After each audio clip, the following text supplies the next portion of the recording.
Since the dawn of man, humankind has raised their voices in the melodious strains of song. Singing has long been a favorite pastime from all four corners of the world. One would think that over the millennia singing would be second nature. Yet, would you believe that there are still people who don't think they can sing? Let us meet David. David doesn't think he can sing, but David wants to learn how. He wants to experience the pure vocal joy that his ancestors felt as they chanted in their monasteries, or gathered around the spinet harmonizing the rugged melodies of Stephen Foster. Let's join David on his quest to become a laryngeal master, a singer among men. Lesson 1. Breathing. Breathing is nothing new to us. We do it 24 hours a day, 7 days a week, 365.25 days of the year. Whether sleeping or awake, your body is taking in oxygen and releasing carbon dioxide. Let's take a look at David's inside to see where and how this takes place.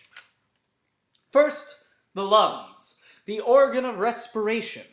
The lungs are responsible for the actual taking in of air. The lungs are protected by 12 pairs of ribs.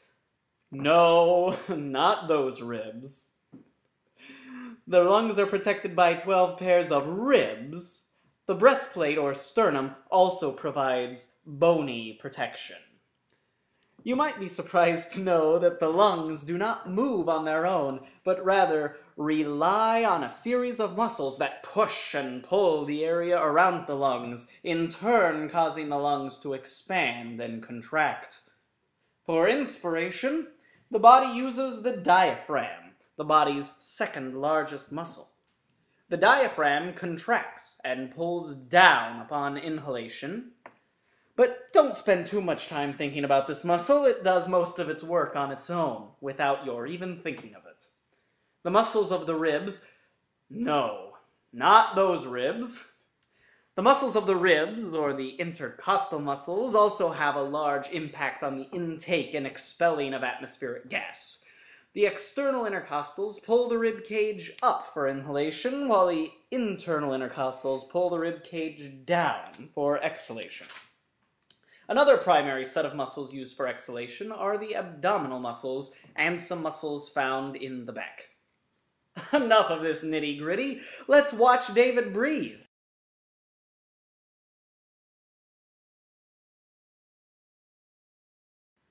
Oh, it's clear that David needs some work.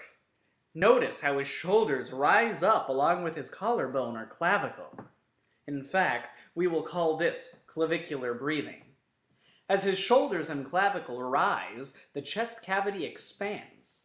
The body then relies on Newton's best friend, gravity, to pull everything back down, forcing the air to escape the body. This breathing gets David and hundreds, even billions of other people through their daily life, but is not ideal for singing because of the lack of muscular antagonism, which results in very little breath control, a necessity for fine vocalism. Unless in a corset, singers need not concentrate on this form of breathing, and we don't expect to see David in a corset anytime soon.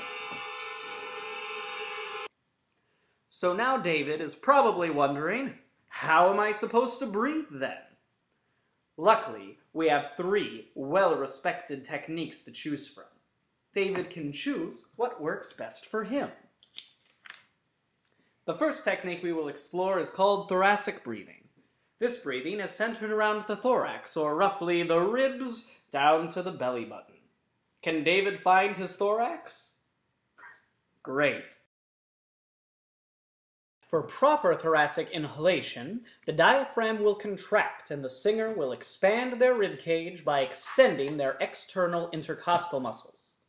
The singer should feel expansion centering around the bottom of the sternum through the areas of the lower rib cage, and there may also be expansion that extends down to the belly button and into the back.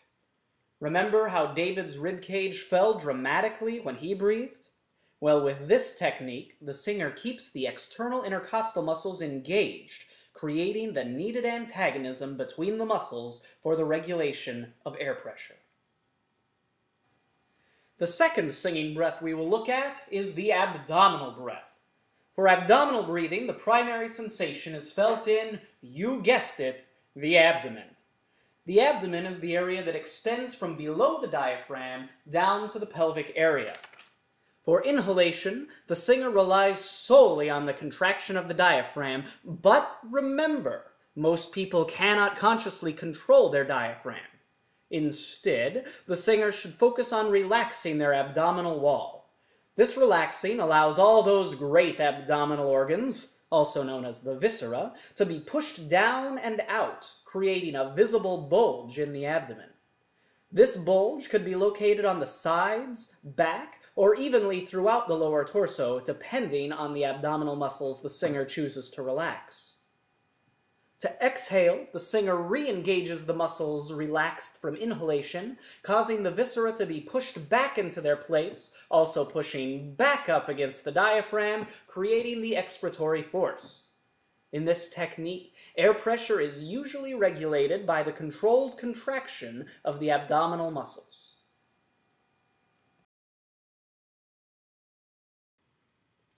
The final breathing technique we will look at is known as balanced breathing, or the appoggio technique. This style of breathing is the proverbial best of both worlds, combining diaphragmatic and external intercostal contractions with the controlled release of the abdominal muscles for inhalation. For exhalation, the singer uses a combined system of muscular antagonism involving both the opposing intercostal muscles from the thoracic breath and the controlled resistance of the abdominals found in abdominal breathing. Now remember, one breathing technique is not necessarily better than another. It will be important for David and anyone learning to sing to practice and experiment with breathing so they can find the most advantageous breath for their own lyrical mastery. Once the power of David's respiration becomes controlled and balanced, David will have created a strong foundation, paving the way to sing with the birds and whales, melodiously trekking on his adventure in singing.